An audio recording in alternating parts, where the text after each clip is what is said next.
একদম কম সময়ে ঝটপট এই রেসিপিটা তৈরি করে নেওয়া যায়, আর খেতে কিন্তু দুর্দান্ত টেস্ট হয়। ভাত, রুটি, পরোটা সব কিছুর সাথেই খাওয়া যায়।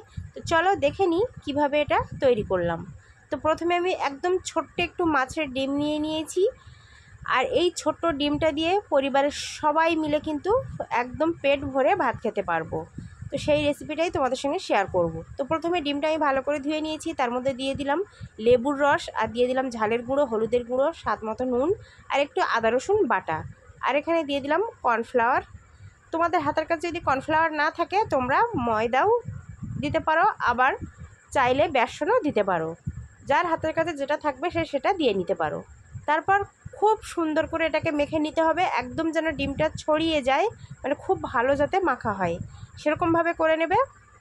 তারপর একটা কড়াইয়ে দিয়ে দিলাম তেল, একদম অল্প পরিমাণে তেল দিয়ে তেলটা ভালো করে একটু ছড়িয়ে নিলাম। আর তার আগে বলে রাখি, তোমরা আমার ইউটিউব চ্যানেলে যদি নতুন হয়ে থাকো প্লিজ চ্যানেলটা সাবস্ক্রাইব করে রাখবে, আর ফেসবুক পেজ থেকে দেখলে পেজটাকে ফলো করে পাশে থাকবে এরকম নিত্য নতুন রেসিপি পাওয়ার জন্য। তো এরকম চামচের মাধ্যমে আমি তেলের উপর এরকম ছোট ছোট করে ডিমের বড়াগুলো দিয়ে দিলাম, আর দেখতেই পাচ্ছ চামচের সাহায্যে দিয়েছি কত সুন্দর গোল গোল হয়েছে, দেখে বোঝার উপায় নেই যে এটা মাছের ডিম। তো এরকম একে একে আমি কিন্তু মিডিয়াম আছে খুব সুন্দর করে এটাকে আমি লাল লাল করে ভেজে নিয়েছি। তোমরা চাইলে এরকম বড়ির মতো ভেজে নিয়েও কিন্তু গরম ভাতের সাথে খেতে পারো। তার সঙ্গে একটু পেঁয়াজ কুচি দিয়ে দিতে হবে, বা ধনে পাতা কুচি থাকলে দিয়ে দেবে, দিয়ে খুব সুন্দরভাবে গরম ভাতের সাথে খাওয়া যায়। তো মাছের ডিমগুলো ভাজা হয়ে গেছে, সেই তার মধ্যে একটা কড়াইয়ের মধ্যে তেল দিয়ে নিলাম, দিয়ে দিলাম পেঁয়াজ কুচি, পেঁয়াজটা একটু ভালো করে নাড়াচাড়া করে দিয়ে দেবো আদা রসুন বাটা। আদা রসুন বাটা দিয়ে খুব ভালো করে একটু আমি নেড়ে চেড়ে নিচ্ছি। তো আদা রসুন বাটা দিয়ে ভালো করে নাড়াচাড়া করার পর যখন একটু সুন্দর একটা গন্ধ আসবে তখনই দিয়ে দেবো স্বাদ মতো নুন, আর ঝালের গুঁড়ো দিয়ে দেবো, ধনিয়া গুঁড়ো দিয়ে দেবো, জিরে গুঁড়ো, আর এখানে সুন্দর একটু কালারের জন্য দিয়ে দেবো কাশ্মীরি রেড চিলি পাউডার। তারপরে ঝালের গুঁড়ো একটু দিয়েছি, মানে ভিডিওটা স্কিপ হয়ে গেছে। তারপর সামান্য একটু পানি দিয়ে খুব সুন্দর করে এটাকে আমি কষিয়ে নিচ্ছি। এই মশলাটা যত সুন্দর কষানো হবে ততই সুন্দর কিন্তু তরকারির টেস্টটা বেড়ে যাবে। তো এখানে দিয়ে দিলাম টমেটো কুচি, টমেটো কুচিটা দিয়ে আবারও খুব সুন্দর করে মশলাটা আমি কষিয়ে নিচ্ছি। তো সামান্য একটু পানি আমি দিয়ে সময় নিয়ে এটাকে ভালোভাবে কষিয়ে নিচ্ছি। অবশ্যই তোমরা একটু সময় নিয়ে এই তরকারিটা মানে মশলাটা কষিয়ে নেবে। এবার ঢাকনা দিয়ে ঢেকে রেখে দেবো টমেটোটা যতক্ষণ না একটু নরম হয়ে যায়। তো টমেটো খুব সুন্দর করে নরম হয়ে গেছে, তার মাঝখানে আমি কিন্তু 2 থেকে 3 বার মতো একটু নেড়ে চেড়ে দিয়েছিলাম। তো দেখতেই পাচ্ছ একদম টমেটো বোঝা যাচ্ছে না, খুব সুন্দরভাবে গলে গেছে। তো এই পর্যায়ে মশলা কিন্তু আমাদের কষানো হয়ে গেছে। তো আগে থেকে আমি আলু কেটে রেখেছিলাম, সেই আলুগুলো দিয়ে দিলাম, আর আলুটা ঠিক আমি এইভাবে ছোট ছোট চৌকো করে কেটে নিয়েছি। তোমরা যদি চাও এখানে আলু না দিয়ে শুধু বড়ি দিয়ে কিন্তু এই তরকারিটা করে নিতে পারো, একটু গ্রেভি গ্রেভি ব্যাপারটা হবে, খেতে দারুণ হবে। তো মশলাটা কিন্তু আমার খুব সুন্দরভাবে কষানো হয়ে গেছে আলুর সাথে, দেখতেই পাচ্ছ। তো এখানে আলুটা যাতে খুব ভালোভাবে একটু সিদ্ধ হয় সেই জন্য আমি অল্প একটু পানি দিয়ে আবারও কষিয়ে নেব।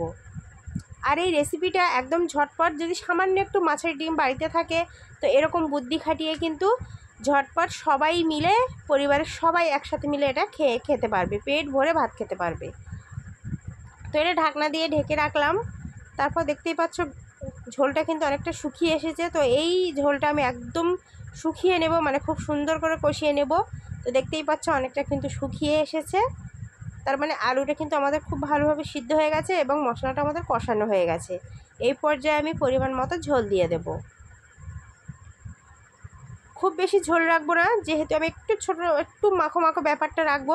তো আলু তো অলরেডি সিদ্ধ হয়ে গেছে, তো আমি সেই পরিমাণ বুঝে এখানে ঝোলটা দিয়ে দেব।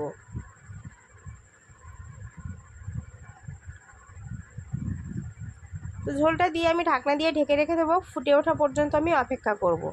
তো আমি ঢাকনা দিয়ে ঢেকে রেখেছিলাম, আর এবার খুব সুন্দর করে ফুটে উঠেছে। আমি একটু নাড়াচাড়া করে আর মাছের যে আগে থেকে ভেজে রেখেছিলাম যে ডিমগুলো, সেই ডিমগুলো আমি এইভাবে দিয়ে দিচ্ছি।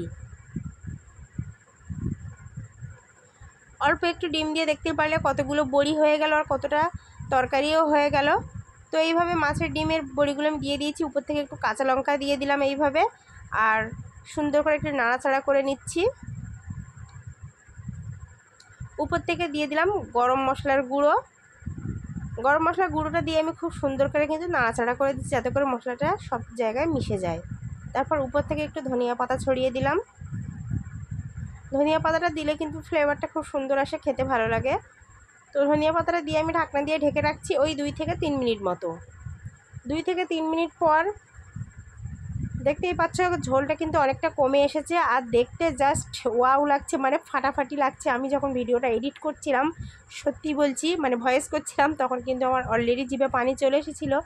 আর খেতে কিন্তু অসাধারণ ছিল। তোমরা অবশ্যই কিন্তু এই রেসিপিটা বাড়িতে একবার হলেও ট্রাই করবে, আর ট্রাই করার পর কমেন্টে অবশ্যই জানাতে হবে কিন্তু যে কেমন লাগলো। আর একদম অল্প ডিম দিয়ে রেসিপিটা বানাবে, দেখবে সবাই মিলে খেতে পারবে। তো আজকে এই পর্যন্ত, দেখা হবে আবারও হয়তো অন্য কোনো